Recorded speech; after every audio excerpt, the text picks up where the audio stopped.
Good evening, folks, or afternoon, sorry. Would like to call to order the Calistoga Planning Commission regular meeting of July 11, 2018. Roll call, please. Noted for the record that all commissioners are in attendance. All right, thank you very much. Could we all please stand for the Pledge of Allegiance? I pledge allegiance to the flag of the United States of America and to the republic for which it stands, one nation, under God, indivisible, with liberty and justice for all. Thank you. Okay, moving on to C, public comments. Public comments is an opportunity to address the Planning Commission on items of interest to the public that do not appear on the agenda. Comments should be limited to 3 minutes. The Commission may not take action on items raised during public comments. Anyone out there like to... Yes, Mr. Williams. Thank you, Paul, Mr. Coates, and thank you, Board. Let's see, I sent you a short email within the last few weeks asking about, relative to the town, the saturation point or the carrying capacity of the town with respect to traffic, infrastructure, water, quality of life. Because we have projects coming up, Branda, Yellow Rose, Car Wash out on Foothill, others I don't even know of, they're going to ask for permission to build and develop. And these are projects that I named that have different qualities, but none of them mean less congestion or busyness or traffic. And as you know, the vision statement for Calistoga talks about visitors and business, but it starts off saying Calistoga shall remain a small, walkable town. But clearly we can't be small if we keep getting bigger, and we can't ignore that vision statement. So staying small begs the question, what's the limit? Where does it stop? Since we can't have an infinite number of visitors, the number must be limited. And is it 5 million, 1 million, 500,000, 100,000?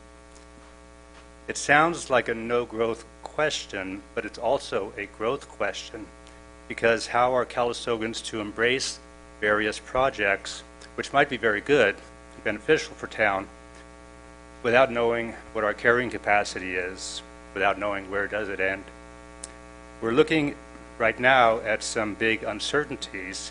We have the impact of the 2 big mega resorts and the fairgrounds question. So approving more projects right now would be like giving out tickets to a concert hall when we don't know how many seats are left unfilled.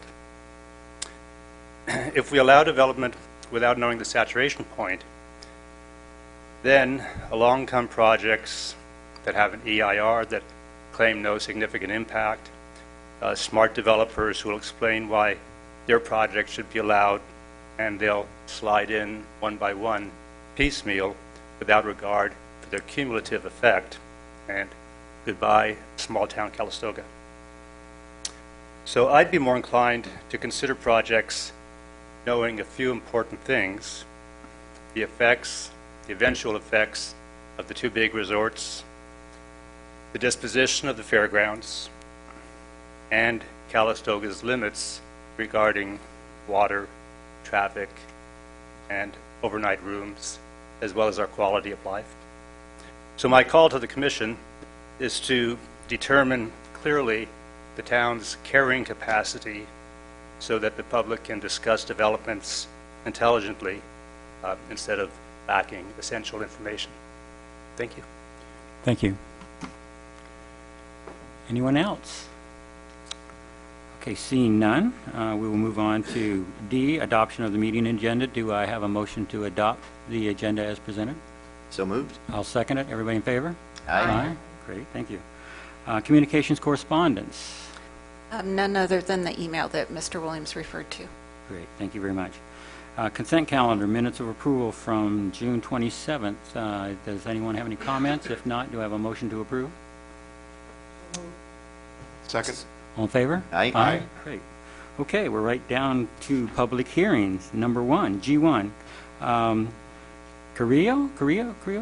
Get this Carrero? right? Carrero. Thank you very much. Design review, DR 2018-2, consideration of a design review application for a 3,087 square foot single-story, single-family residence to be constructed at 1779 Emerald Court. Staff, please. Thank you. As several of you know, Center Court is a 17-lot custom home subdivision that was approved back in the 90s, and all but 3 of the lots have now been improved with single-family dwellings.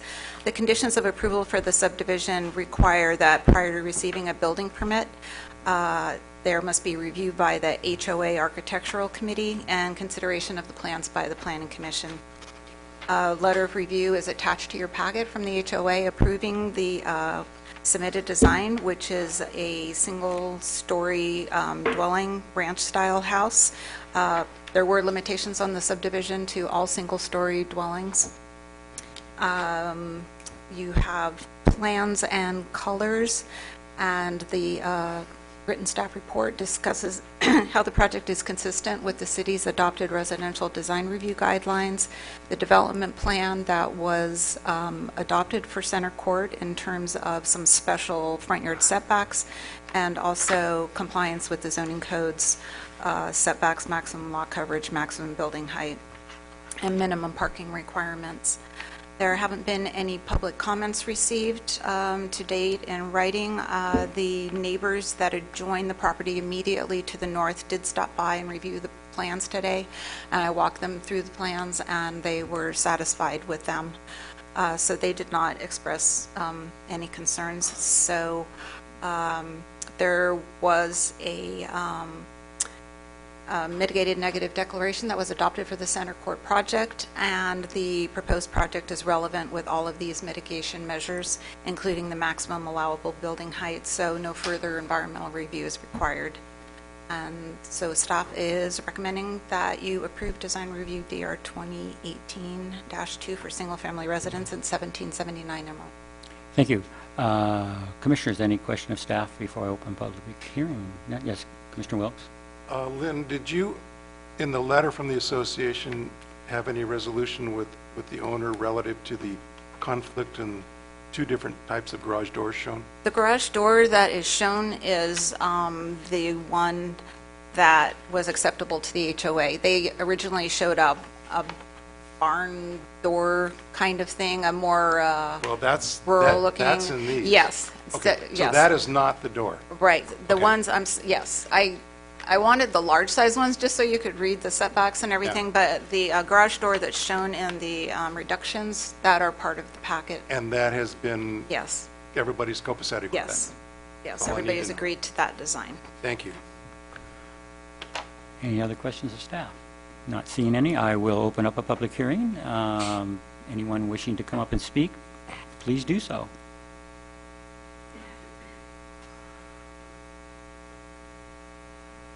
I see a small amount of discussion. Don't know. Is anyone coming up? We're good. Okay. Seeing none, I will close the public hearing, reserving the right to reopen it if necessary. Commissioners, start with from left to right. How's that? It's a simple dwelling that meets all the requirements, height restrictions, fits into the neighborhood. I don't have any comments. Okay, great. Commissioner Cooper. As usual, the Center Code HOA does most of the work for us, so that looks good to me. Commissioner Wilkes. Yeah, I would say we've reviewed a number of houses on this street, and they all sort of conform with one another, and so I see no difference here. Commissioner Abernathy. Great. The same. So that being said, I'll entertain a motion to approve. I'll make a motion. I move that the Planning Commission adopt a resolution approving design review DR 2018-2 for a single-family residence at 1779 Emerald Drive with conditions. Do I have a second? All in favor? Aye. Opposed? None. Thank you very much. Congratulations, whomever you are out there, and off you go. Or not? Or not, yeah, I depending. don't think they're here. Okay.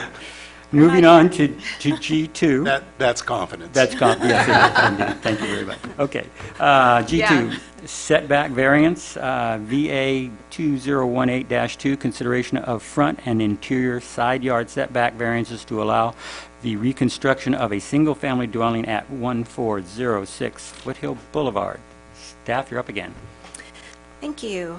The new owners of the property at 1406 Foothill Boulevard, which is currently occupied by an abandoned craftsman-style former dwelling, desire to reconstruct the building. They explored possibly renovating it and just decided it was too cost prohibitive and infeasible. For those in the audience, this is the home that's immediately to the southwest of the Francis House property. So this is the former home, really. In order to do so, they would like to request two setback reductions to essentially rebuild the home in its same bulk, mass, location, and design.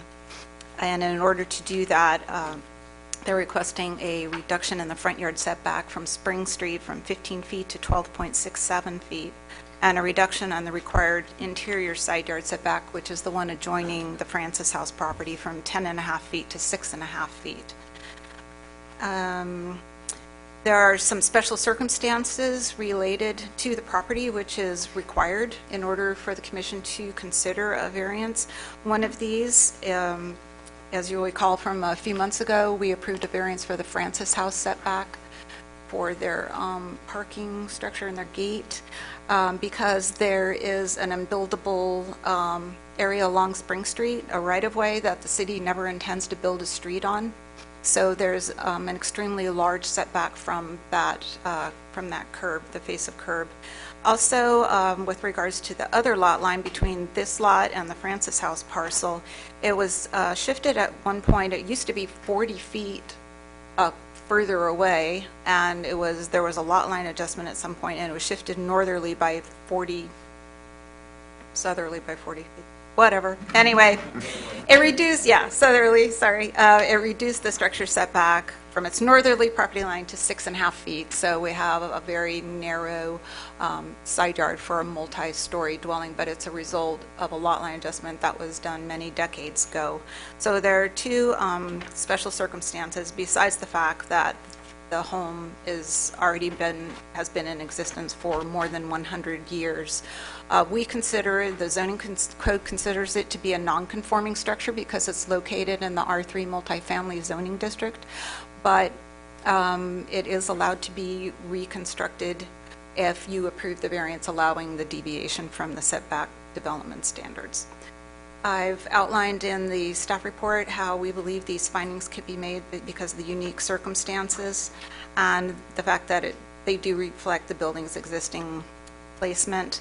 Ample separation would continue to be provided from existing buildings in the vicinity, and therefore the variance would not affect the public welfare and is compatible with property and other improvements in the vicinity. We have not received any public comments regarding this variance application. I did receive, it's Richard Dwyer's not here. He expressed vocal support. Richard Dwyer, the owner of Francis House, expressed support for the application and is eager to see the building demolished, but the new owner was not willing to demolish it until he had some assurance that he would be allowed to rebuild within the current building envelope. Their intent is to come back to the Planning Commission with a design review application, which is required by the zoning code. So you will have the ability to see the plans, and you have them in kind of crude outline form to show you their intent. So we believe the variance findings can be made because of the unique circumstances, and we're recommending approval. And Mr. Pasquetti is in the audience. Thank you very much. Commissioners, question of staff? One really quick. My understanding is that for a building of this age to get approval for demolition, it requires approval of a historian, or how was that determination come to? It has received a historic evaluation at the same time as the Francis House, and one of the houses has been removed. There was a blue house, a yellow house, various other structures, and it was determined not to be historically significant. So someone's written a letter and that's on file somewhere? Yes, we do have that as part of the Francis House overall assessment. Okay. In fact, at one point, this was an annex to the old hospital, so they were all evaluated as part of that whole kind of little mini district to see if there was any historic significance to that. Yes, we would require that prior to any demolition, and we were assured by that report that it was not deemed historically significant. It's unfortunate. I mean, it's a great example of a craftsman bungalow, but I think with the reconstruction, everybody will be happier with the situation. Thank you. Any other commissioners? Nothing? This is a public hearing, so I will open it up to the public. If the applicant feels like they need to say something, feel free to come up. If not, that's okay too. No one's moving. Oh, it's going to be a short night tonight. My wife will love that. So appreciate every one of you out there. Don't speak soon, I have some questions. Warning. Okay, seeing none, I will close the public hearing. Oh, you do for the applicant? Oh, okay, so then we will open it again with the applicant. We have some questions of you, I guess, from Commissioner Wilks. Yes, would you please? Thank you.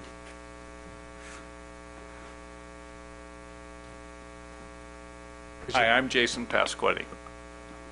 I just got a few questions. I was struck, I realized that the elevations and what plans you have in there are very conceptual, I'm assuming. But there was one conflict that sort of popped into my head, and that was that the premise of the variance is based on a reconstruction of that house. Is the new footprint going to match the old footprint? It is, except towards, I guess it would be the northwest. We're going to put a garage underneath. We're going to extend the deck back 16 feet. But the side yard footprint and the front footprint are going to be the exact same. Okay, I would take that as a no. Is the footprint going to match the existing house? Not exactly, no. Okay. And I've noticed from, again, admittedly very conceptual things that you've submitted on the drawings, the front elevation, I would say, is quite similar to what that existing house is. I can really find nothing else similar in any of the rest of it that, to me, would lead me to say this is a reconstruction of that house. And I don't really have a problem with building a new house. I'm just having a problem with calling it a reconstruction, but it's not. And so... Well, I wouldn't call it a replication, but it's a reconstruction of a house that's going to have the same flavor, period flavor, of what it is. You know, obviously the front porch doesn't really lend itself with the traffic noise that comes from Foothill Boulevard. So that's going to kind of change. But the basic structure is pretty much the same, other than adding a back patio and a garage underneath.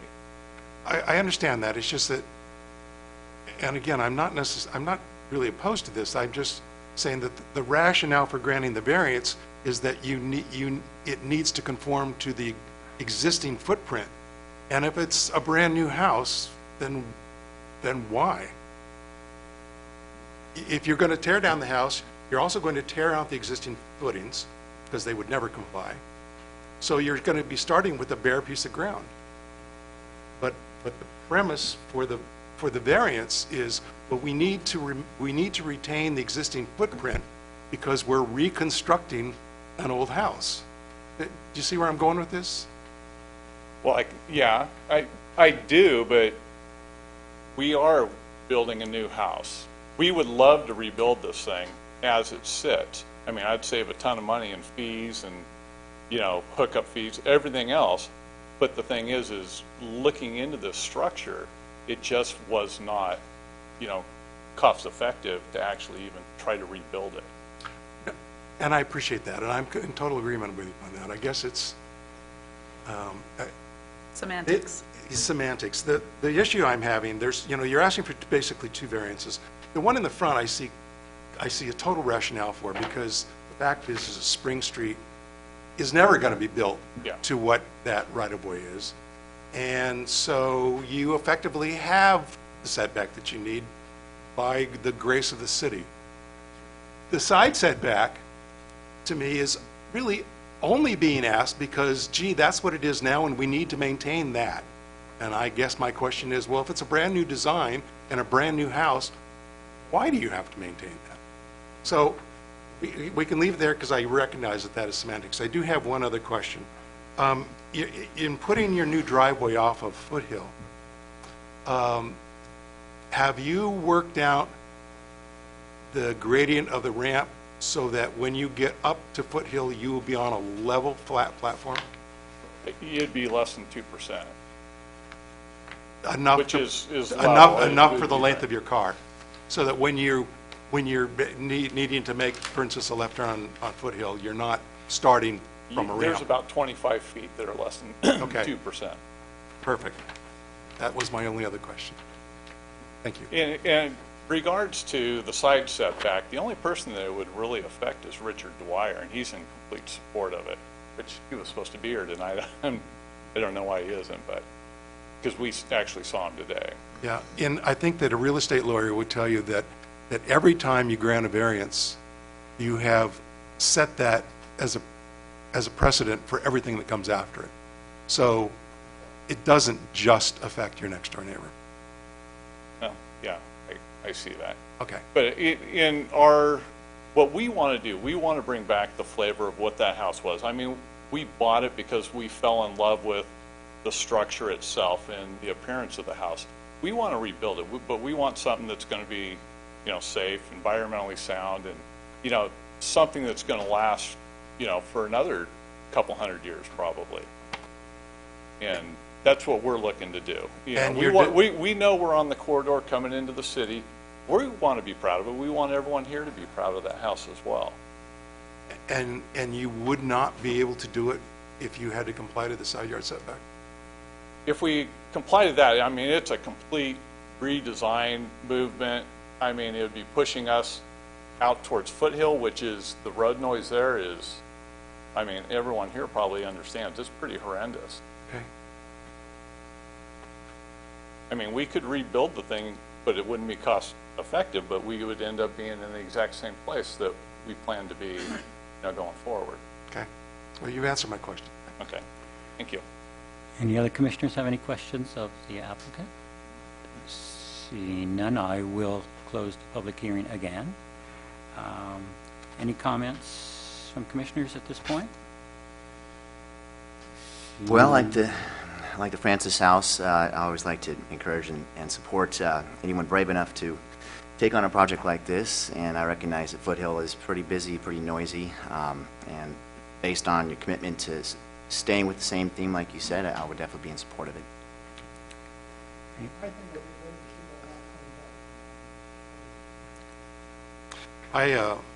I was initially very concerned about the driveway. I mean, every time we have a driveway making a left turn on Foothill, it's always a disaster waiting to happen. And I'm still a little concerned about it. I also, though, recognize that if the driveway came off of Spring Street and you wanted to go east on 29, you would just turn right on Spring Street and then still make a left turn from Spring Street. So in that respect, I guess it's a push. So that was a concern, and it's still a concern, but I'm gratified that it's going to be a completely level. I think the house next door has that. They have a nice dead level driveway off of Foothill, and then it goes down to where the parking is. Okay, that's all. Great, thanks. Well, I personally have been in that house several times over the last forever I've been Yeah. here. As have I. It's not a treat to go through at this point, I can tell you. So and I appreciate it. I actually wish there'd be more folks like yourself trying to rehabilitate some of the structures, or in this case, unfortunately, removing and bringing something back, but in the same architecture. So I'm glad to see it. I mean, you go up and down Foothill, you see it every day, and you say to yourself, when is somebody going to finally step up? So I definitely applaud that, and I appreciate that on behalf of the community, I think. So that being said, do I have a motion? I move that the planning commission adopt the resolution approving variance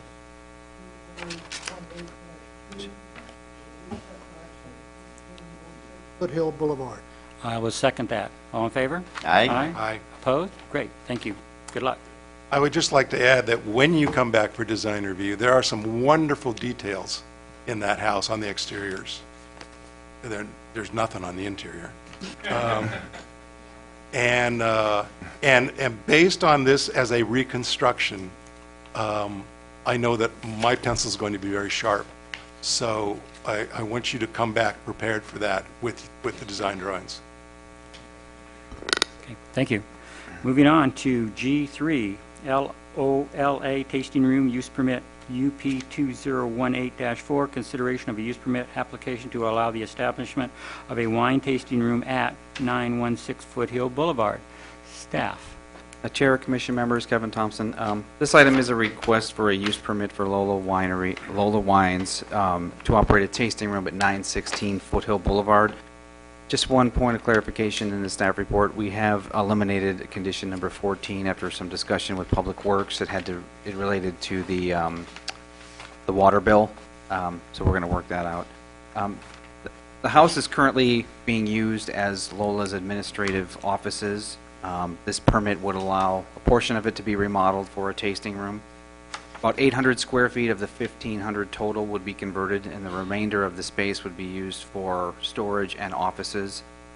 They are proposing 6 special events per year with a maximum of 25 people. They said that they would have off-site catering brought in if, in the fact that the event involved food. This project does represent an intensification of that use at that site, and as such, the parking requirement has gone up. The applicant has requested to purchase 2 parking spaces from the city's in lieu parking program. The ability for him to do that is up to the Planning Commission. It is a discretionary decision whether or not you want to allow the purchase of the parking. The parking would be needed for this project to move forward. The project has been circulated to the various departments, and the comments and conditions have been reflected in the staff report. We haven't heard any comments from anyone in the public regarding this project. I haven't gotten any written correspondence or any phone calls or anything like that. The project is exempt from CEQA. It's a small structure. And so we're recommending adoption of a resolution approving this use permit. I know the applicant is here tonight for questions. I don't know if they want to say anything else, but they are here for questions. Thank you. Very good, thank you. Commissioners, any question of staff? What is the amount of the in lieu parking fee? I think there's 3 spots, and what does that come to? Well, there's 2. There's a tier 1 and a tier 2. This would be tier. This is tier. Yeah, tier 1. They're $2,800 each. How much? $2,800. So 3 times 28. 2. It's 2 I thought there was spaces. 3. Thought I read someplace. Maybe. Well, it's really going to depend on A the. parking space costs Huh? 15 grand. Yeah, Probably it's need 2. more than that. Can't 2? find the land. Yes. Well, Is there a finite limit to the in lieu parking spaces the city will issue? Is there a cap, or is it just I don't subjective? believe there is. That's the ordinance is written to, and it's interestingly, it can be used outside of downtown as well. So any commercially zoned property. I'm sorry, it is 3 additional parking spaces on line Yep, sorry. 65. Oh, They 3. have 2, they want to buy 3, Yes, and there is no limitation. Yeah, So in the 3 ordinance. times 2,800 or whatever that was. right. We went back and forth with that one. Sorry, I forgot we landed on 3. Any other commissioners? Question of staff? Okay, then I will open up the public hearing. If the applicant's out there and wishes to address us, or anyone else, please come forward. Really? Could you please come up to the microphone and just give your name? That would be great. Not a lot of good. But yeah, I'm Seth Gripe, owner of Lola Wines. We run a small winery that I moved here 23 years ago, and $1,000, and I'm trying to compete in this world of the wine business here. And I feel lucky to have the property there and try to put a footprint here in this town and this winery. Any questions from commission of the applicant? One, Yes, go ahead, Tim. have you discussed this with your neighbors? Yes. And what have you heard back? No, one is here today. next door neighbor, and then across the street, they seem to be supportive, Jeff and Sally. Okay. John behind us seems to be supportive, and then behind that is the Euro Spa. Right. And so we haven't had any complaints or. Okay. That's what I wanted to know. Were you planning on having any music at the special events at all? No, I don't think so. I mean, no.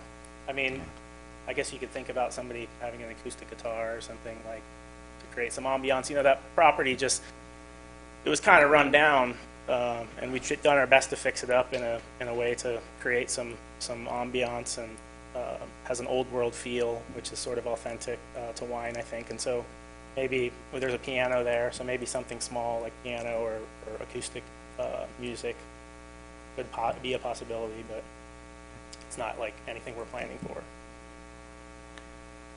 Okay, and I did get a phone call from your neighbors across the street, and they were in full support of your project. So, and they are one of the closest people. So, and The that would probably be neighbors- impacted. That would be the Are you referring to the Manfredi's. Manfredi's? That is correct.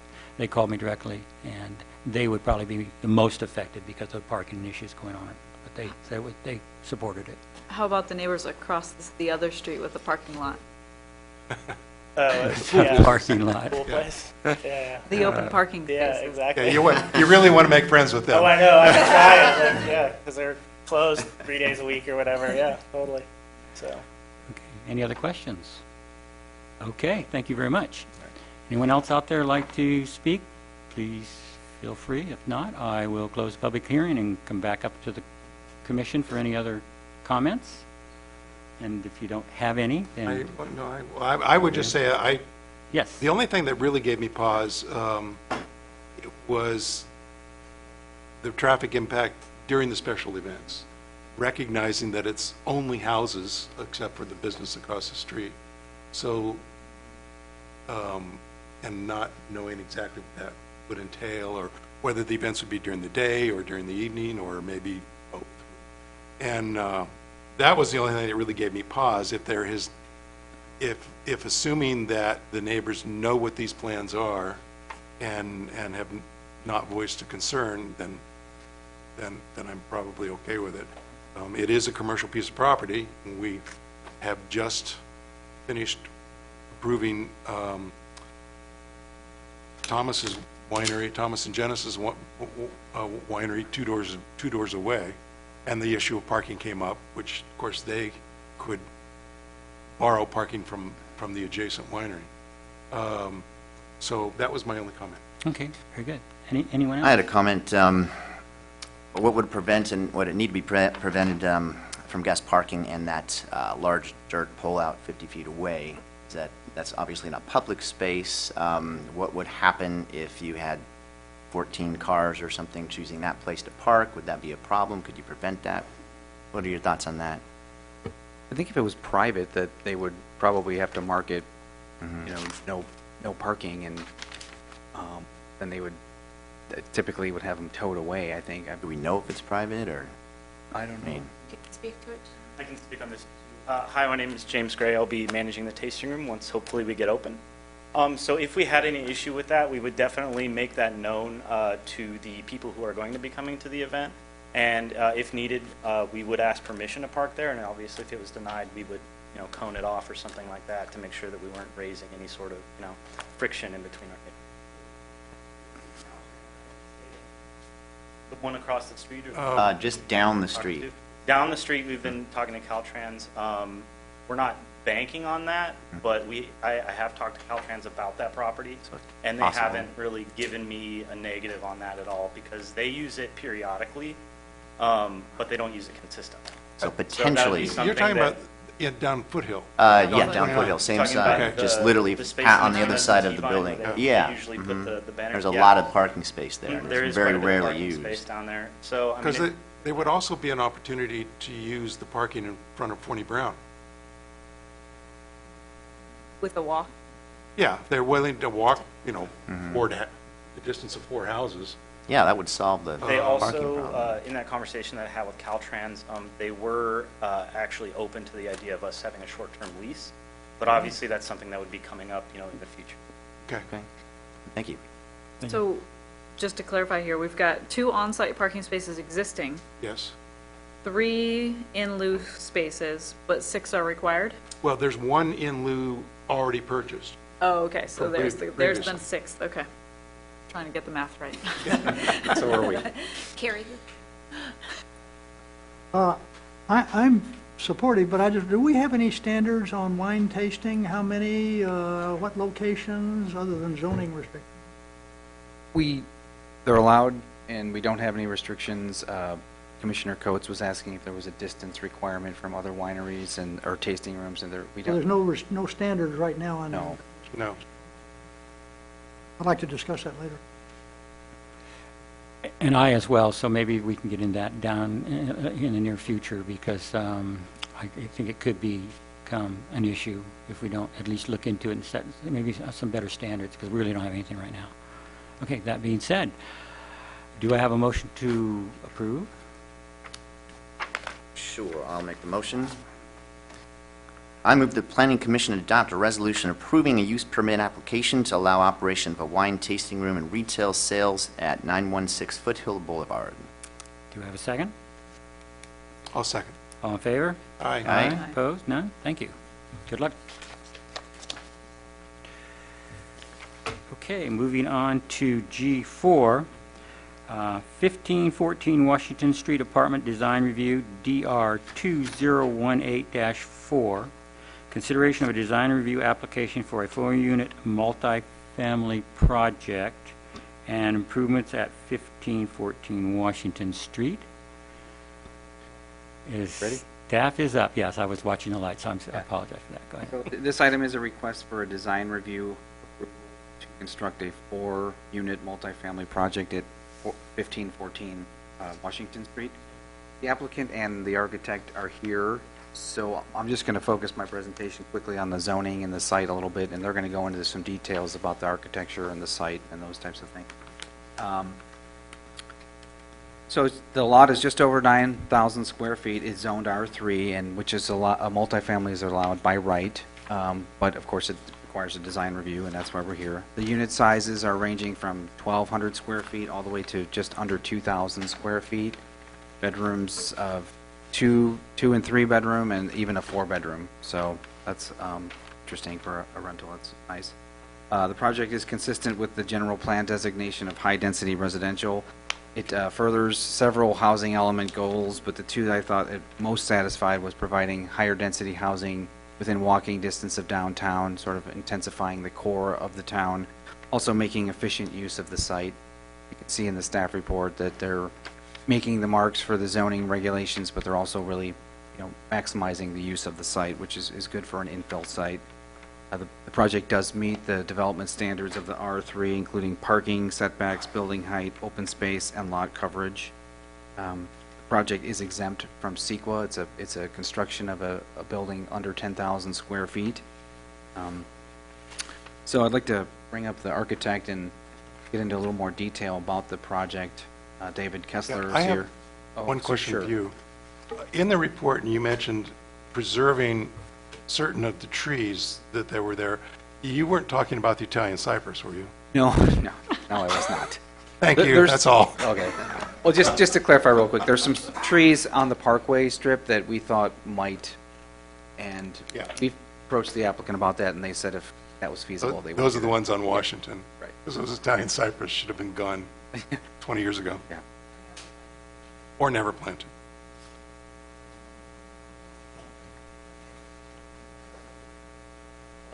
Greetings after 2.5 hours on the road. First of all, I wanted to thank Lynn and Kevin and you, Tim. My name's Dave Kessler.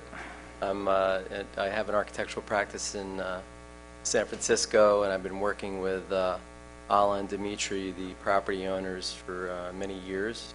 And, it was a wonderful opportunity to be able to work on this. And once again, over the past, it's probably almost a year that I started working with Lynn and Kevin, and then I had some very productive discussions with Tim as well to help understand the context that I was working in, and to help develop a more sensitive proposal, which I hope you can see in the work.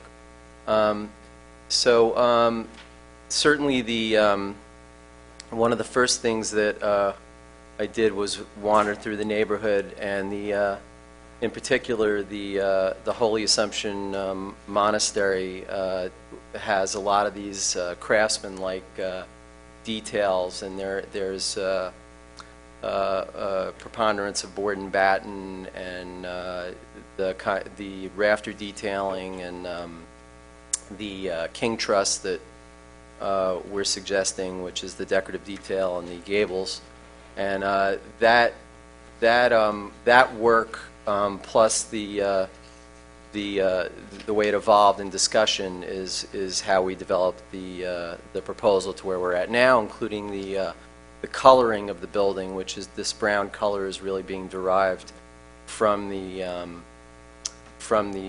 Holy Assumption Monastery. This is just showing the basic materials, although not the color. The color is this, again, the brown color of the monastery is probably what you're going to find to be closest to what we're intending for the building. The board and batten on the left, that's actually a hardy panel board and batten, which is the same general, traditional appearance of board and batten, but has much more sustainable qualities. It's much more long-lasting. There's going to be either an integral color or applied color. It's going to last for quite a bit longer than the normal board and batten, which would have been marine plywood and the additional wood on top. This is all a concrete material. We have black anodized windows and stone, which is going to be, again, this sand-colored stone, not this gray stone, but it's a similar cut to the stone that we show on that. Which then he said, next slide. Okay, and then, oh, no, that's fine. And then I just did some color studies. Oh, it's that slide, yeah. Some colors, that's me on the right. That's actually an experiment with a digital watercolor system on the left. But and I like mine. I think I like mine better. But anyway, it's a general color studies with the board and batten and the sense that we wanted to achieve with the fencing, etc. Next.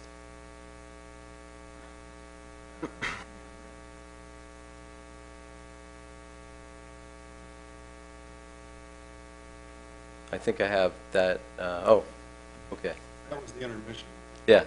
So that was the intermission, and then, yeah, right. It's the same, it's a similar slide to the front one. This is the back of the project, which is actually abutting another site. And we're just showing that we're taking the detailing throughout the building. That's the parking area on the right for the 8 spaces that we're providing. And that's the largest unit that's actually near the parking. One of the reasons is we can extend it out into the rear yard fashion.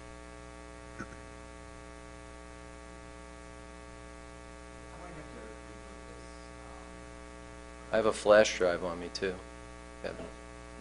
Yeah. Oh, okay.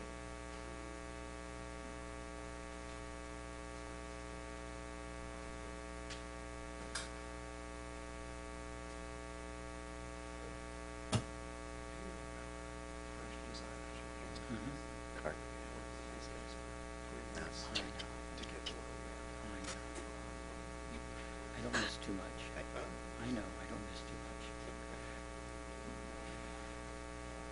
Paul.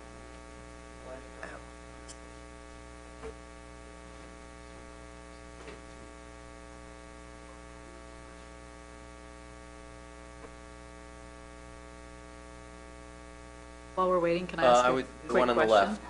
No, the PDF on the left. Yep. Yes, Commissioner McNair, go ahead. The next door property, the house, is that owned by the church? I don't know. The greenhouse that's Yeah, adjacent to the yes, church? That's the They church, rent that it. belongs to the church. Okay, Yes. because that will be the property very much impacted by the Correct. project, The church rents that out. right? Oh.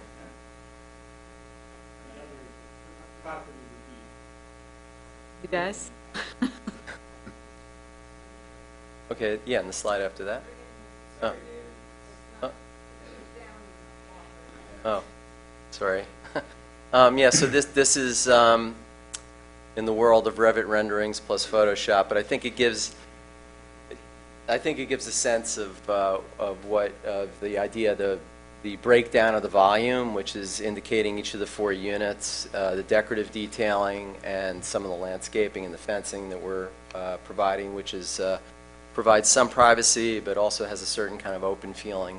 So we were, really trying to fit in and trying to create a pleasant surround as well.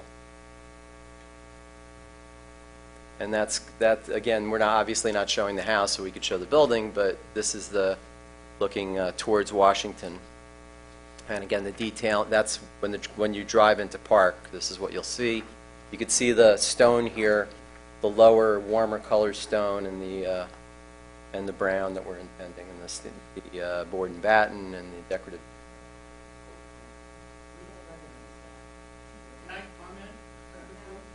Oh, well, it's not showing the immediate neighboring house. It shows really expansive open space. Oh, yeah, right. Yeah. Oh, well, these are the basic planning documents, just showing the roof plan and the 8 spaces of parking, Washington below and 4th Street, standing seam roof with these four units, and there's open space in the front yard there, or along Washington, and then the 4 units have their own private space. If you want to run through them, these are the floor plans. Yeah, we've reviewed the actual plans. Okay.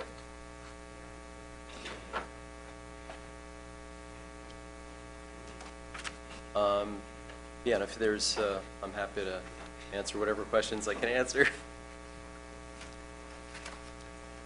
There were some landscaping plans at the end as well.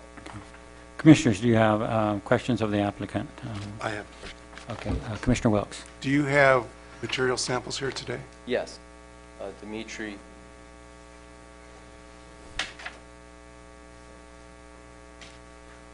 To bring them up. We can just pass them around. Yeah. Well, okay. What is this? You're not putting siding, so No, but this is, it's just an example of what hardy board is? yeah, well, this is the hardy, this is the color. Oh, that's the color, okay. This is the color. All right, I see. And the hardy, I actually have a hardy panel, actual hardy panel, I just got Yeah. it today. Actually, And I thought you were putting standing seam. we are, yeah. But it's, yeah, it's this color. But it's In metal. Okay. Does anybody? I showed that on the slide. I don't have a sample. In it? Okay. Here.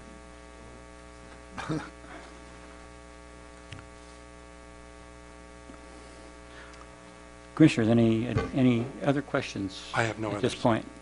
Okay. See. One yes. quick one about the front fence. So that fence looks like it's taller than your average 4-foot front fence? Is that Yeah, true? and we have decorative windows, quote unquote, in the fencing, but not, we didn't, as opposed to lowering the fencing till maybe 42 to give a sense of privacy, but also to give a sense of openness. We're playing with these various openings. Okay. Is that permitted in the R3 zone?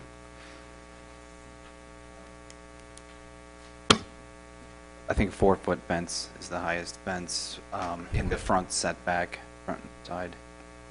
Because we lowered it on the right near Washington on the right. corner, but we didn't lower it on the, We would have to see how far back the fence is from the property line okay. and determine.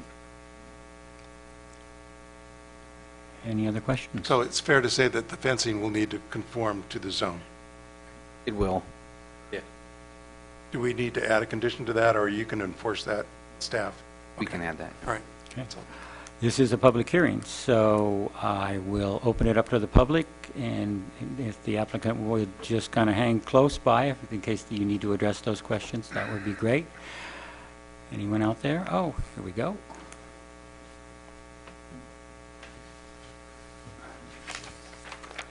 Good evening.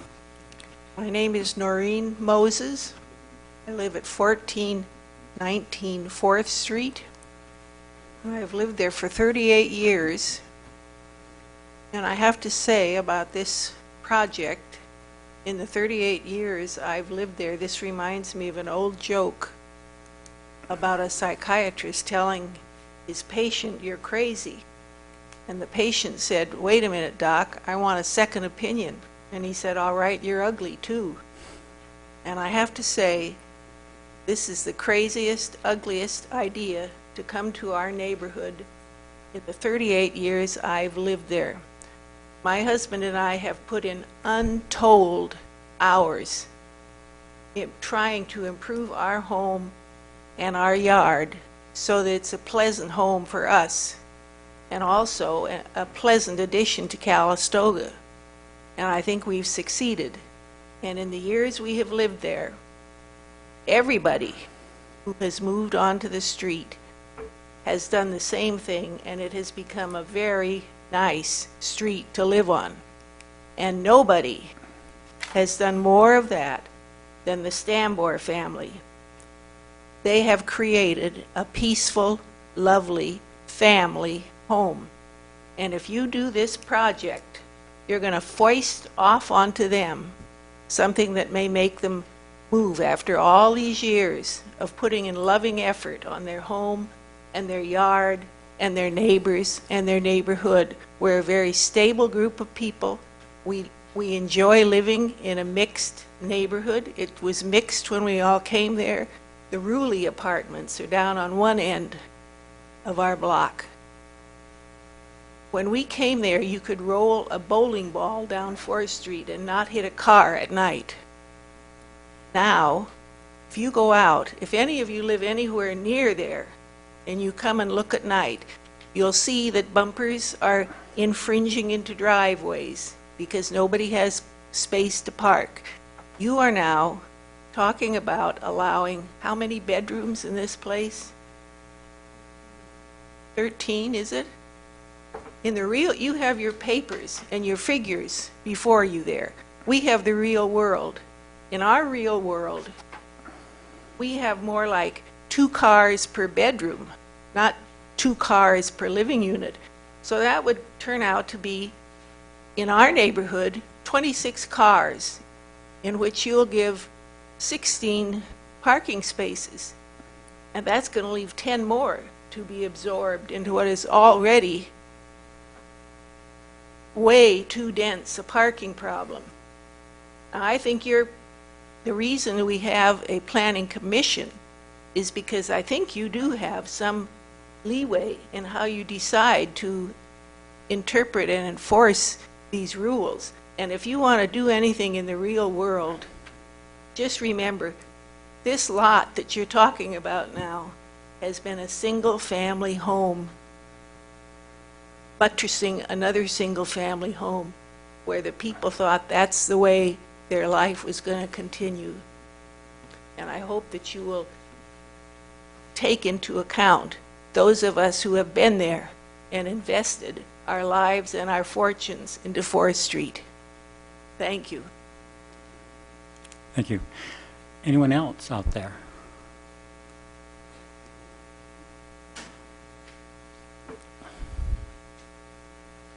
Hello, my name's Jeffrey Stambor. We live at 1406 4th Street for the past 26 years. And so historically, as Noreen had said, that this property had been a single-family dwelling for the last 80 some odd years. And in the 26 years that we've lived there, it's never been home to more than 3 people. And we, back in 2003, were trying to add on to our house. And we were told at that time that we couldn't even add a single bedroom to our house because of the zoning restrictions in Calistoga. And now we're talking about taking a 3-bedroom property and turning it into a 13-bedroom property. To me, this goes against the design guidelines of protecting and promoting Calistoga's rural small-town character.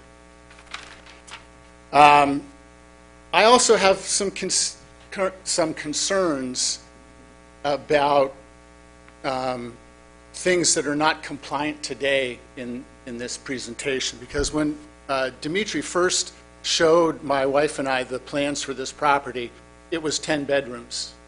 Now it's 13. I wonder how many other considerations will be, met and enforced on this project. The parking it's unbelievable. As Noreen had said, there's no place to park on the street right now. In fact, on the other side, next to the Moseses, there's a non-conforming unit, a multi-unit, that is home to at least 6 to 8 cars. Okay, so now we're talking 13 bedrooms, and I mean, you can do the math. It's a boatload of cars that aren't going to have a place to park. And it's already, to me, the intersection of 4th Street and Washington is already a very dangerous intersection with poor visibility. As I pull out on 4th Street and want to turn left and go into town, very often the parking up until the restricted area on the curb on Washington there, you can't see what's going on. And it seems to me utterly ridiculous that parking is on that side of the street. I mean, it's counterintuitive. I'm not a urban designer, but it sure seems that if the parking was on the other side of the street, there would be no visibility issues.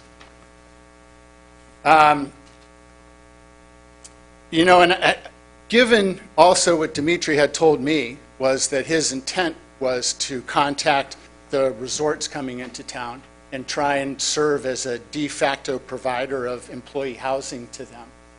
So that emphasizes that concern about, 26 cars having to park as part of that property. And I don't know if there's any kind of limit of the number of adults that can occupy each unit. To me, this high-density project doesn't really fit the character of the current neighborhood. And when I arrived, you were talking about the variance for an R3 zoned property to allow the reconstruction of a single-family dwelling. And it seems to me this is the same kind of conundrum. And my understanding was that the first proposal was a single-family dwelling, and the applicant was told by the city that you can't do that. So I feel like, Noreen, I think, actually said it quite well about, the character of the neighborhood and we've all been there for a very long time. And to me, there's no way that I can see that this promotes the character of the neighborhood. And it's just because a project meets the legal requirements doesn't really make it the right thing for the neighborhood and community. Thank you very much. Thank you. Anyone else out there?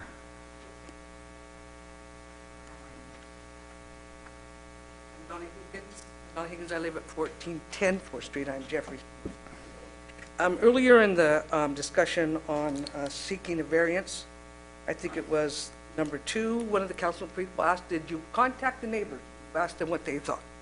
Jeffrey was contacted. I don't believe anyone else on 4th Street was asked about this project. So that's the first issue I'd like to bring up. I understand the need in Calistoga for housing. I don't have a problem, but I don't understand the high density and the square footage. And I tried to look at the blueprints. I am not very good, but I don't understand where you're going to put the, you say there's the garbage is hidden away. Is it on 4th Street? Is it on Washington Street? It is on, and how do they access, how does the garbage, and how does the garbage company get to the, do the residents, are they supposed to pull out the cans and put them on the street? Well, that's an issue that should be addressed before you say, okay. Because now you're lining up cans on 4th Street, no parking on one side of 4th Street. So the cans come on 4th Street, and you try to drive down 4th Street toward Washington, your view again is blocked. So you have to, I don't understand how we can say, okay, we're going to approve this one. We don't even know, is it a 2-bedroom or a 3-bedroom? You're increasing the people every time that you put a bigger unit in. So I'd like to know, I'm a neighbor, I'm gonna have 22 people there, 26 people there, or 11 people there. That would be a real concern to me. And as Jeffrey and Noreen said, it's gonna change the character of the neighborhood. I understand the need for housing. I don't understand why the project can't be smaller. That's one issue I have. And I would like to know, will there be a site manager? Will there be a manager? Because now, if Jeffrey's too loud, 10 o'clock, I go knock on his door and say, Jeff, you know, you're too loud, the dog's barking, whatever. I go to Noreen, your water's running down the driveway, Noreen, cut it out. But now that attitude or that flavor or that whole ambiance is going to be gone. And I you know, it's a duplex, whatever, but to put that high density there would be something I think you would think about. You'd say, yeah, it's great, but it doesn't really fit where we are. So that's one of my big concerns. Parking, obviously. 1411, we have a multi-use dwelling. There's an apartment upstairs. There's a family in the middle. They, on a regular night, you can see their 6 cars. You can take a picture. I'm not making anything up, so it's no big deal. But now you have this many. They're obviously not going to fit in there. I don't see anything about guest parking. They're going to try to squeeze on Washington, I guess, because we already have was mentioned, the monastery, they're parking on 4th Street. So we already got overflow coming from that area. So I think before you say yes, you should ask these questions. What's going to happen to the water? What's going to happen to, also on your blueprints, are the fences on the sidewalk of 4th Street, or is there setback unit? How many feet? So you're set back, then you have a private yard in the front, and then you have a private yard in the back for some of those units? And there's their back entrances for those people to climb up the back way?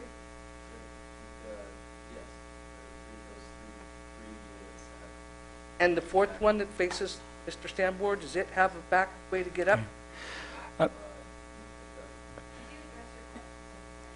I'm asking if there's entryway other than on 4th Street in those apartments. People are coming in with their groceries, their items, how do they get to their apartments? Okay, and to answer the question so that the public can hear it, the applicant would kind of step up, and you certainly can discuss it together, I don't have a problem with that, but No, they're not able to hear what's going on. We can do that too. Okay. Yeah. Okay, so I'm concerned about the garbage. I'm concerned about the parking. I'm concerned on site management. Is somebody going to live there as our manager? Can we contact somebody if we have a problem? Because we're able to talk to each other. And in this instance, I'm sure we can greet each person, but I really don't think before you give the okay, you would see the impact it would have on us. Thank you. Thank you. Anyone else out there? Seeing none, if the applicant would like to come up and address some of the questions that have been asked, that would be wonderful. Okay, well, in the notes that I was taking,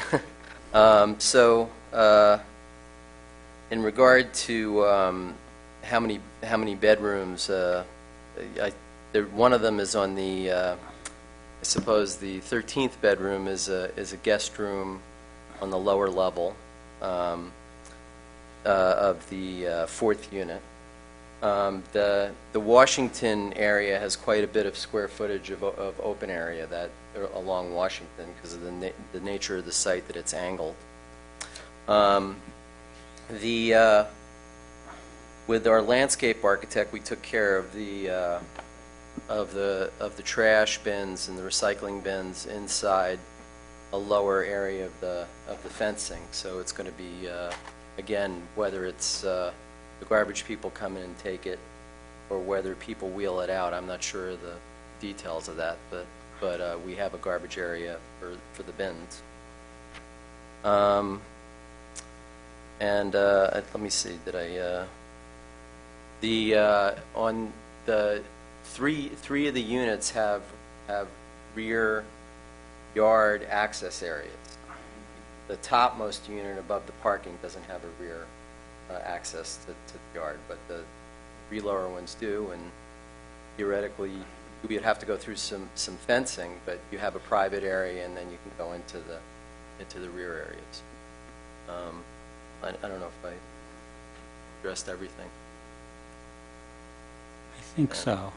Yeah, and I think... And yeah. parking obviously is an issue everywhere in Oh, town, yeah, no well- matter what, and you met the requirements. Yeah, we've got so- we have 8 parking spaces. That's following the code. I mean, to Right. the extent that every kid in the family has a car, I mean, I hope not. I'm not sure how that would work, but there are 8 parking spaces that are hidden, and we worked pretty hard to make sure that that the cars weren't visible, and we kind of put them to the rear of the site. And you know, and I think it's worth saying in general, I work very, very hard to be as sensitive as possible to Calistoga. I love Calistoga.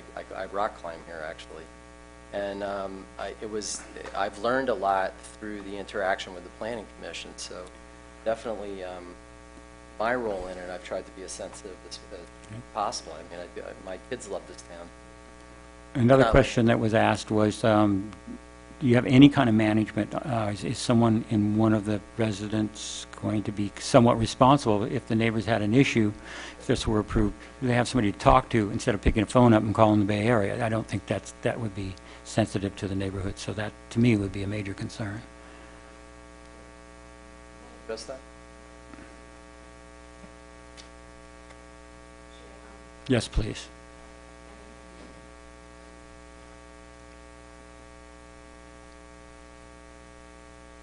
My name is Ala Reiko, and my husband Dmitry, we owners of that property, and I was actually planning to get in touch with all neighbors. I apologize, it didn't happen because I got sick, so Dmitry has limited English, so kind of, it didn't happen, sorry. We're going to be both managing the project. Dmitry will be the one who will, he's the general contractor, and he will be taking care of the construction.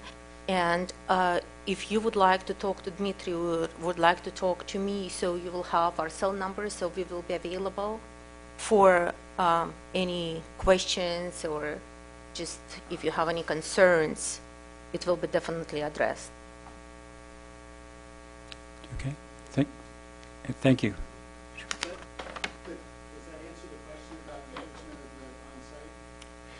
Yes, that was the question that I brought up, and she's stating that they will be living there. What? My understanding is you're going to be a resident, is that not correct? No, Or you are not, so then it did not address the concern I'm the gentleman sorry. does have. As who is, when this is complete, and there are issues within that apartment complex, I really don't feel comfortable that somebody's going to pick up the phone and call a Bay Area number and say, gee, your neighbors are loud, short of going to the police on a regular basis. Then we will be available for that. So I need, I guess, a clarification as to... Yes, we live in Calistoga most of the time. Okay. So if there is any problem, any concerns with the neighbors, so you definitely can call us. I still have an issue that if you don't live in Calistoga, you move away, then for these folks that are counting on you to be responsive, or someone, I would certainly like to have something We in can this. discuss that and address that when the time comes. This is the time, no, this is the time to discuss and decide if that can be a condition of approval, because I do have concerns that have been raised by these folks.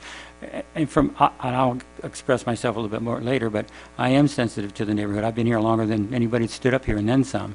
So, and I'm also, my kids were all born and raised here, so I feel very sensitive to the community and how it will affect them. I also know we need housing desperately, so there's got to be a balance here, and I'm not real convinced right now that these folks address their concerns adequately at this point, but we'll work our way through that, so Okay, maybe well, he has to come back up.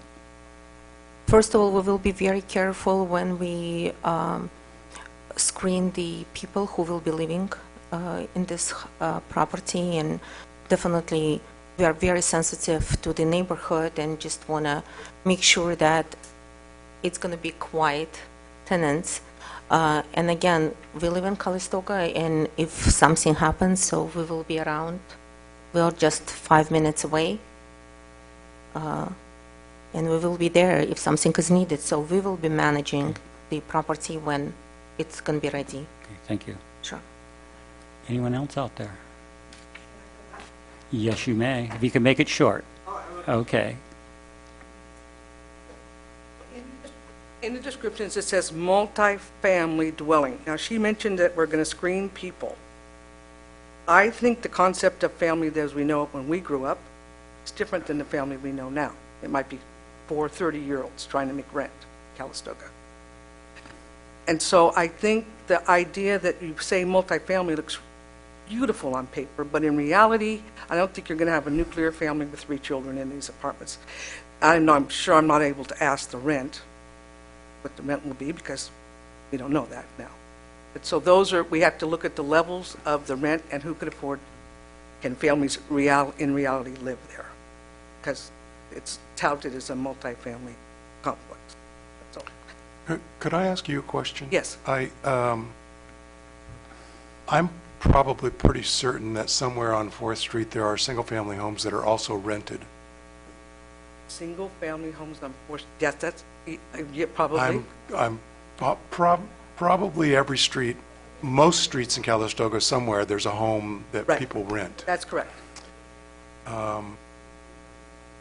If 3 30-year-olds wanted to rent and share a home, would that be a problem? No, it wouldn't be a problem. The problem would be, do 3 30-year-olds have 4 cars? Do 3 30-year-olds come and go? If 3 30-year-olds with 4 cars wanted to rent a home, would that be a problem? No, it wouldn't be a problem because you'd say, well, the only problem would be if 1 30-year-old signed the lease and brought 3 other people with them. That would be a problem. That's what I think is a problem. What I'm struggling with is that you're making, let me finish. You're making a distinction between a home and these multifamily units, which actually have a front door, just like your front door. And if there's a problem, you go knock on the front door, just like anybody else's door. Right. You're right. I'm not saying that 3 30-year-olds or 4 30-year-olds can't live there, but I'm saying that 10 30-year-olds can't live there if 1 30-year-old has signed the lease. That's the concern. But why would, if that's a concern for every home in Calistoga. You're correct. So why does it specifically apply to this property and not all of your neighbors? Because my neighbors have been in my area.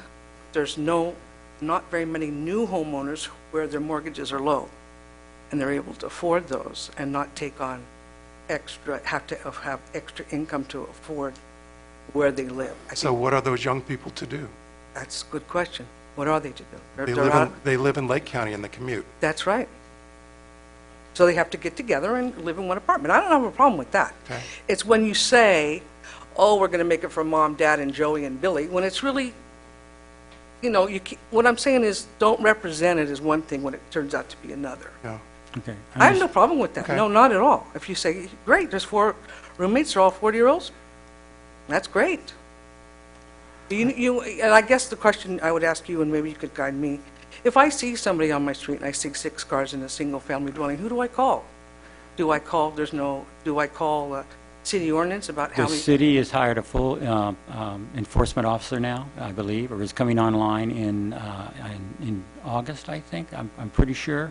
So you will have some resources available to you with complaints. And is it under the city? It'll be through the police department. Through the police department, Yes. not through the city. And that would be applied to any home. Exactly. That is correct. Yeah, no, I'm not singling out that 4, whatever, but what I'm saying is when one person signs a lease and 6 more come in, how do the landlords have control over that? Okay. So the gentleman wants to come back up real quickly, or we could be here all night. And I need your phone number so my wife can call you. To me, it's not the density of a single unit of 3 people living there. It's the density of 4 units with 3, 5, 8 people living in that unit. It becomes high density, super high density in an area that is not prepared to support that kind of density. I'd love to see them build a single-family dwelling. That's what my understanding, that's what their initial intent was. And it seems like there's appetite for variances in R3 zoning, given it of an earlier agenda item this evening. To me, it's the, like I said, it's not the density of the individual units. It's that there's so many units with high density. It just potentially brings in, like I said, 24 people into an area that's I don't feel can support it, nor from a rural character supports that definition of and the aims of the housing in Calistoga. Thank you very much. Yes.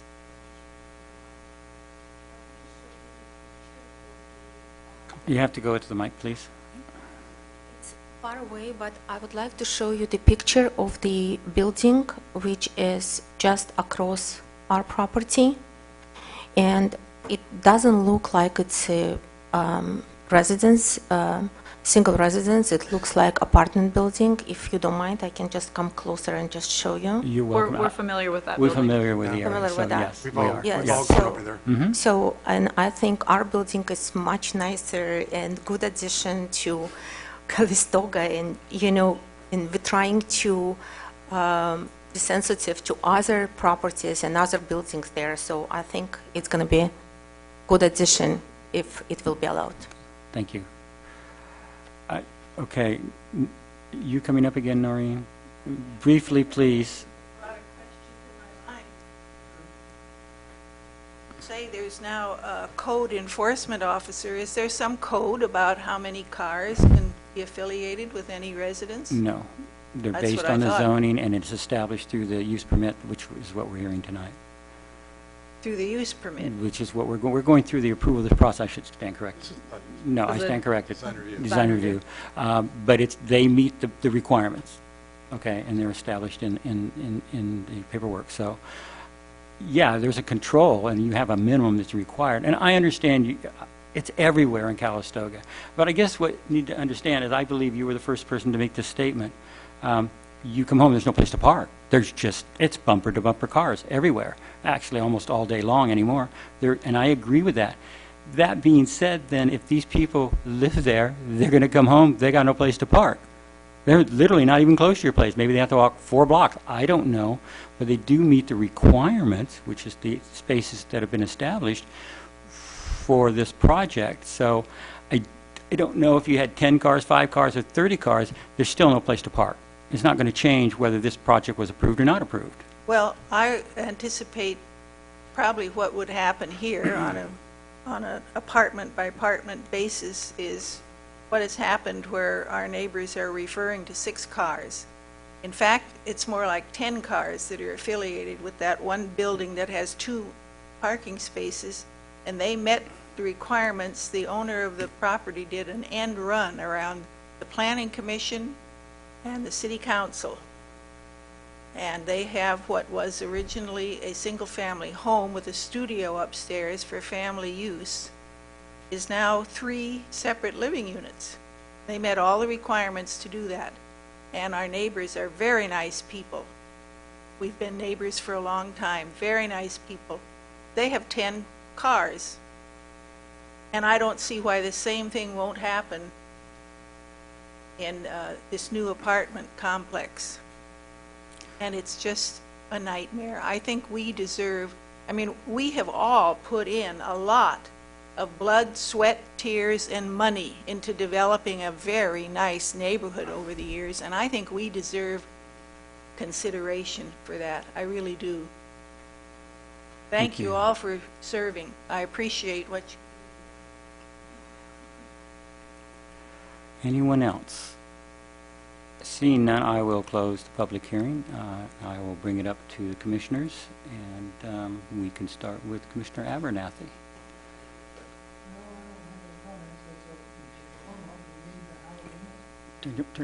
Pull it closer to you. There you go. It's a dilemma. We need the housing. We're encouraging multi-housing to increase our housing stock for the people that want to work here and live here.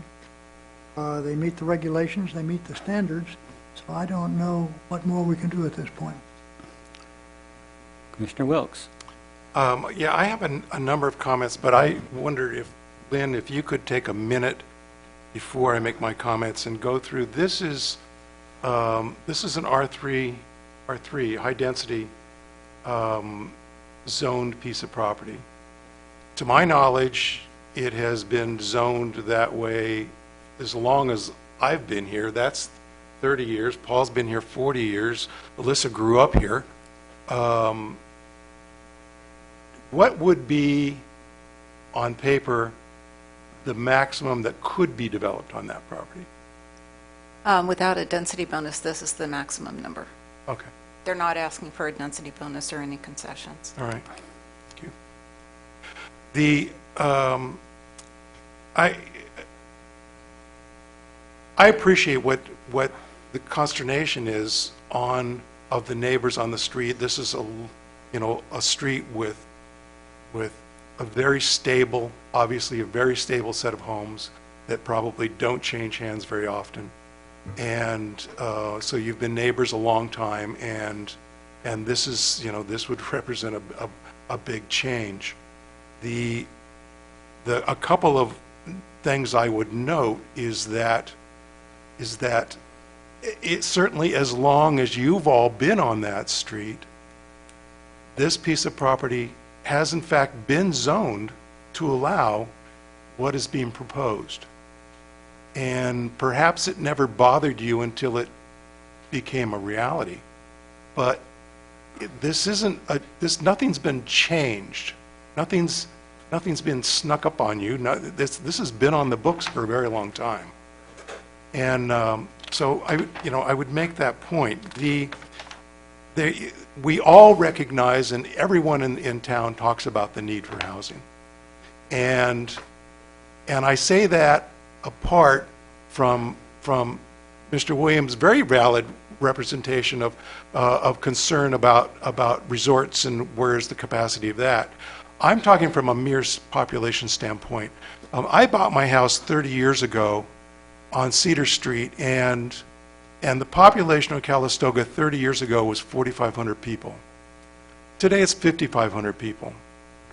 Well, there's about 300 kids graduating every year from Calistoga High. So every 3 years, 50 kids, but there's been more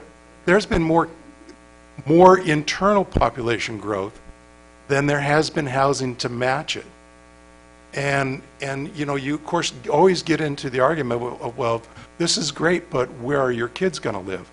And it appears they're all living in Lake County.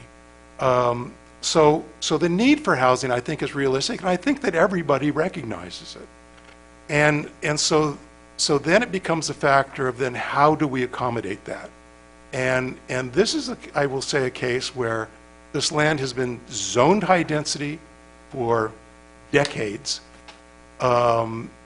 The design that has been proposed, I would say, and it's been a matter of blood, sweat, and tears to kind of get you there, but I think that it has arrived at that point, and is a design that is compatible in terms of architectural form and materials and colors with the houses and the monastery and what is around it. The thought of what do you do if there's a problem with this neighbor because they're in an apartment house, I think of looking back in terms of the conceptual idea of apartment houses. Well, certainly you want to go see the manager, but this is 4 homes, and each home has a front door on 4th Street. And so this, in my mind, would be one where you go and you knock on the front door. It's no different than someone who has a single-family home. And then my last point is parking, and this is one that is true everywhere. And very frankly, I have difficulty having a lot of compassion for. And the reason is one is my own experience. I live across the street from Calistoga Elementary School. My street does not have an open parking space any day, 5 days a week for 9 months of the year. It's that way. It's always been that way. It was that way when I bought the house. That's the way it is. It's public parking, and they're using those parking spaces. But the more salient point that I would look to it would be to address is, if you want to know where a large part of the parking problem is, I would say drive up and down and look at your neighbors' garages when their doors are open, and you'll find that what they really own is 20 by 20 storage units. And they keep their cars on the street or in the driveway or somewhere else. So if you want to address parking, that would be a good place to start. So I'm very sympathetic to the issue, but I think that in terms of the proposal, it's a legitimate proposal. It meets the standards. The applicant has worked very hard to come up with a building complex that is architecturally compatible to the neighborhood. And so I'm in support of it. Okay. Commissioner Cooper. Well, I think this has been a conundrum for homeowners since the dawn of civilization. I think it's safe to say that if this property was being built next to any of our homes here, we'd probably be in your position as well.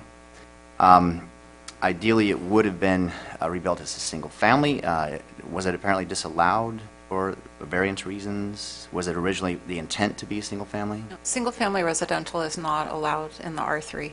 Okay. The variance situation we're referring to allows an existing dwelling that is non-conforming in terms of setbacks to be reconstructed if the variances are granted.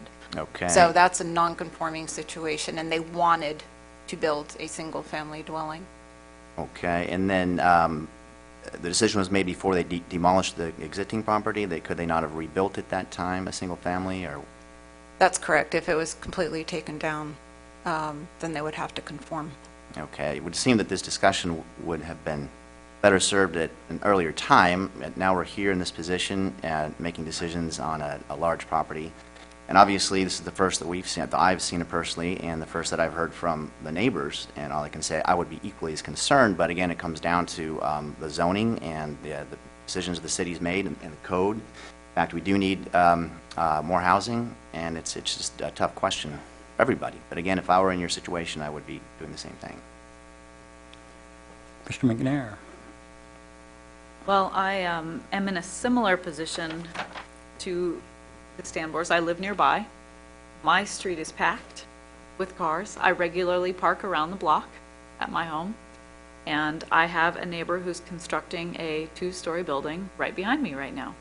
And I saw it going up, and I was looking at how far away it was from the rear fence and looking at where the windows were placed and having all those same concerns. So I understand your frustration and your immediate concern about seeing this project go up. I'm looking at the plans myself, and I do see a few bedroom windows facing the Stanbors, a 12-foot setback, and also a 12-foot setback from the home associated with the Presbyterian Church. On paper, this design seems very considerate with the placement of the massing of the buildings and the setbacks. They have not asked for any additional concessions. They're not asking for anything special that they wouldn't normally be allowed on this property. It's compliant in all categories. And I recognize we really do need housing, because I've been a 30-year-old trying to find housing in Calistoga before, and it's really tough. I think the major failing here is not communicating properly with the neighborhood and not understanding the neighborhood, and that meeting the concerns of the neighbors should have been addressed thoroughly so that all questions could be answered. I understand how to read these plans, and I can see that there are garbage bin areas, and then there are pull-out spaces off the sidewalk where the garbage would be rolled to. But had that discussion taken place ahead of time with all the neighbors, so those questions could be answered, that would have gone a long way to help everyone feel more comfortable with this project. Thank you. Well, I think everybody said pretty much what they need to say. I will tell you that roughly 100 to 120 feet from my residence is a 3-story senior apartment complex that's almost complete. I had somewhat of the same issues, but you know what? Folks need a place to live. My children were born here, raised here.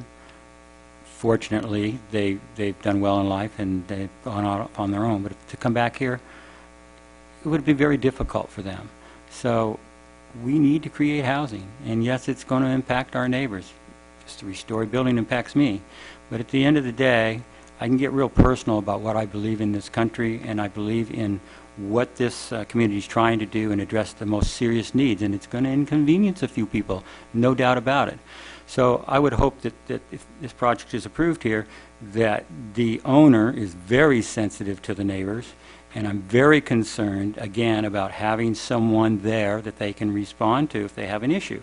And I don't know if we can write that in there as a condition, or if you're willing to go on record of something to that effect, but, and I understand the lady that came up that said she's real close by. That's great, but for any reason she's not, I certainly would not want these folks to sit and have no one to, short of going to the police department all the time. It just shouldn't be that way. So that's my biggest concern at this point, having respect for your neighbors, and I think Commissioner McNair kind of illustrated that. If you should have had a conversation sooner, but that's past now, so that's kind of where I'm at.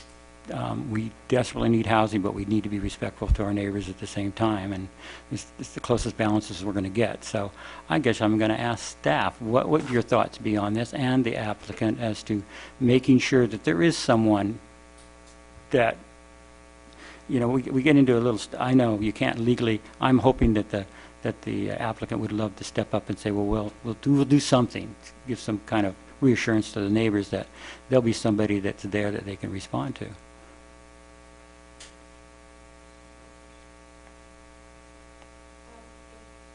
Would you please come up to the microphone?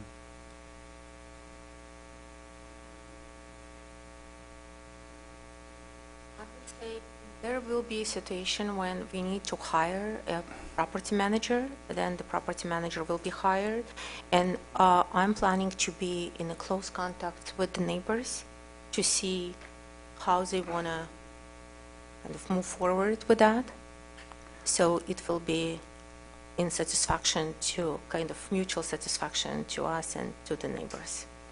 Okay, so you're standing before the public because you are on Of course. camera, and that your fact that you're going to pledge yourself to addressing any concerns that they may have. Yes. I guess that's about as good as I'm going to get it, but I think that's very important. Yes, I'm definitely going to take care of that, and I will be around, and you can contact me at any time, but we will be in communication, staying in communication. So when the time comes to talk about property manager, so it will be addressed. Thank you very much. You're welcome. And last but not least, referring to, going back to Commissioner Wilk's statement about virtually every garage, I swear, in this town's got junk in it and no cars.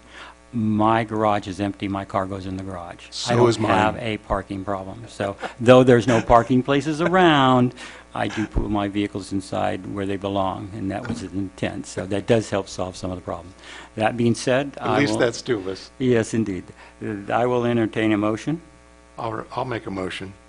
I move that the Planning Commission adopt a resolution approving design review application DR 2018-4 to allow construction of a 4-unit multifamily building at 1514 Washington Street. Do I have a second? All in favor? Aye. Opposed? None? Thank Nay. you very much. Oh, we have, stand back up. Thank you. Okay, we have one.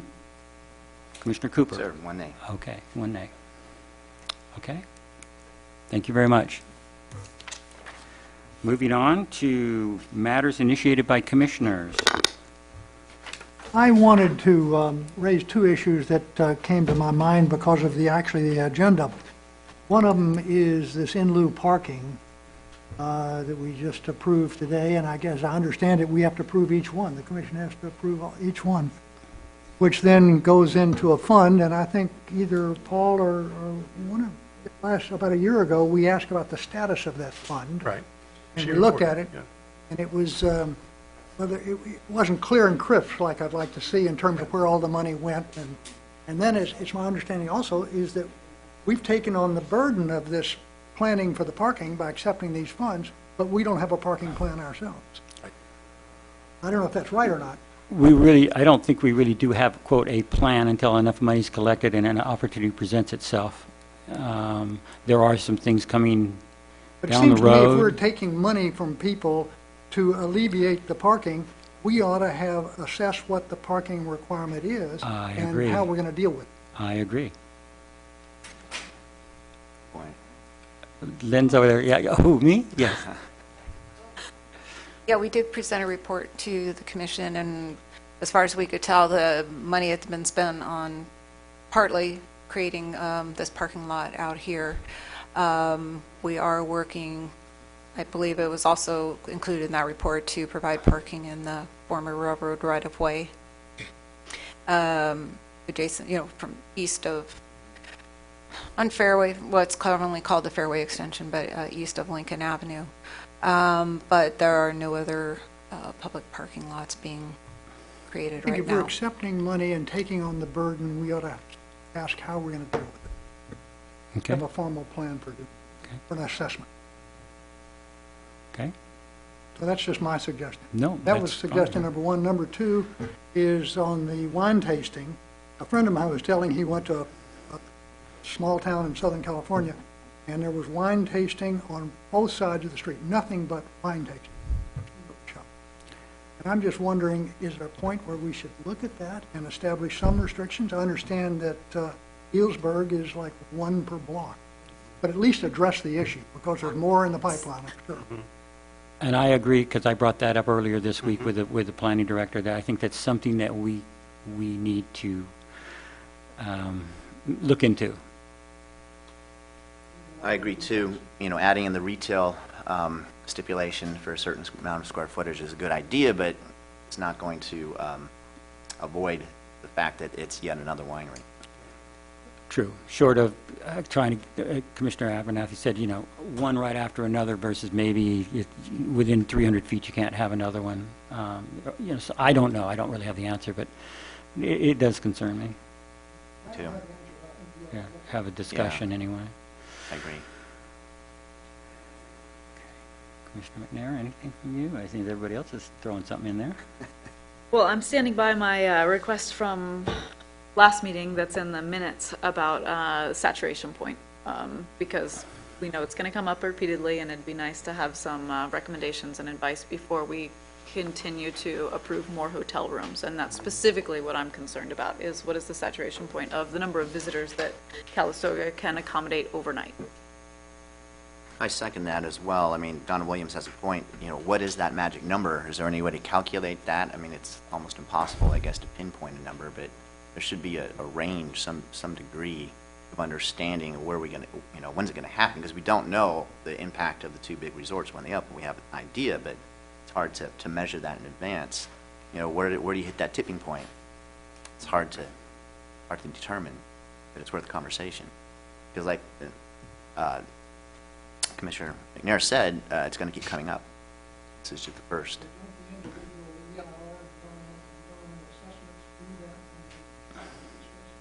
For the individual Well- parcel. It's looking at the larger environment, Right. assessment of each addition.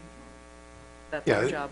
it does technically look at cumulative impact, but it is not a foolproof, nor is it it is a factual report and not necessarily a policy or goals. It does not speak to the goals of the community. It only talks to the facts of the impact. It's from a more scientific, Yeah. research-based perspective than a community.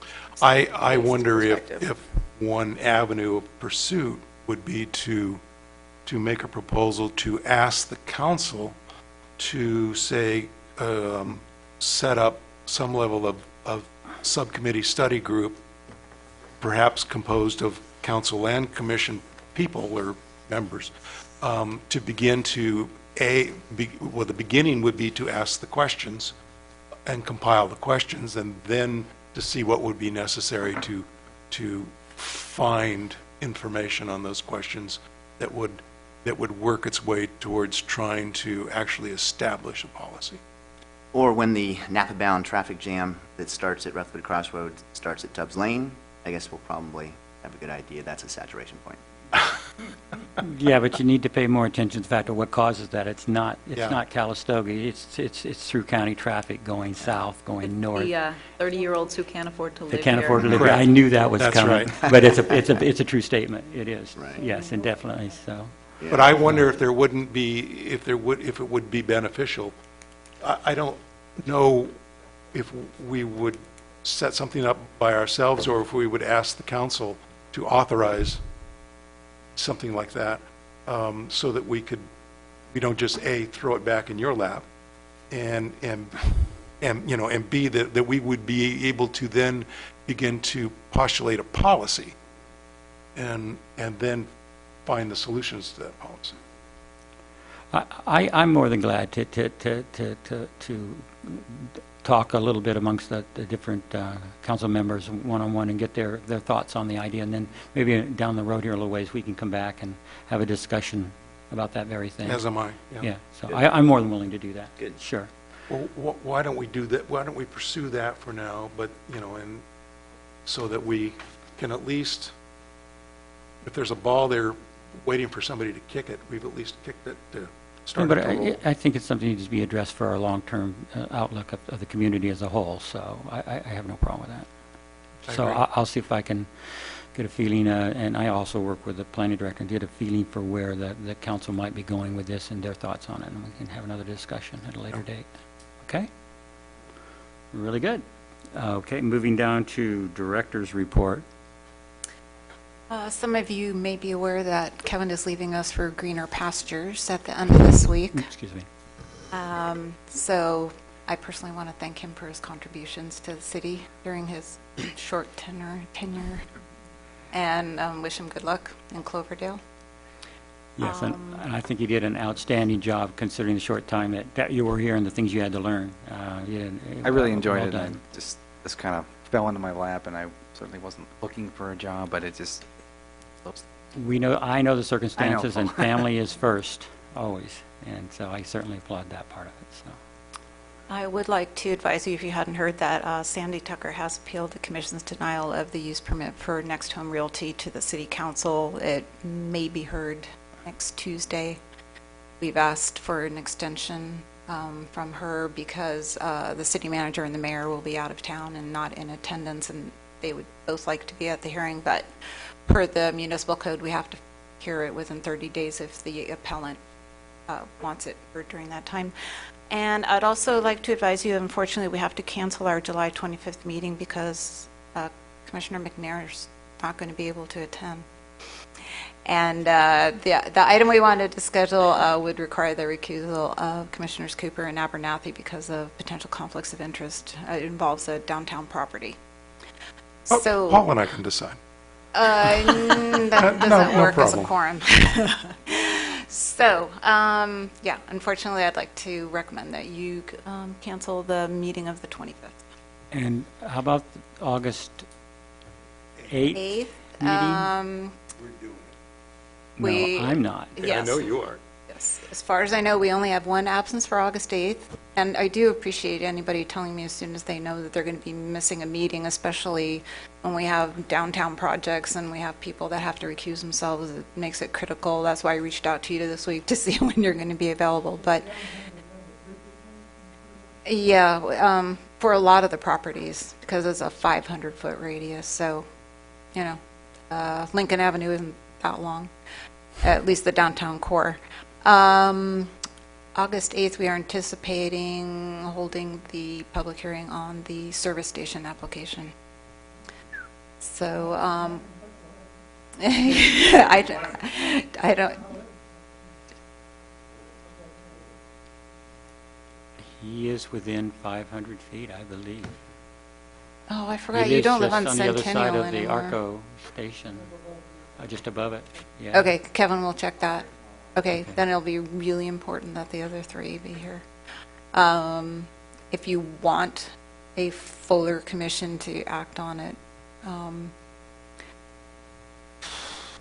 we'd really like to proceed with it. The Just move that closing, up to today's the- the closing day for the comments on the mitigated negative declaration, which is the environmental review document for the project, and we've received a lot of comments, not necessarily relating to the environmental issues per se, but there's huge community interest in the application, and so we'd like to keep the momentum going and bring it to hearing as soon as possible. It'll be a fun one then, won't it?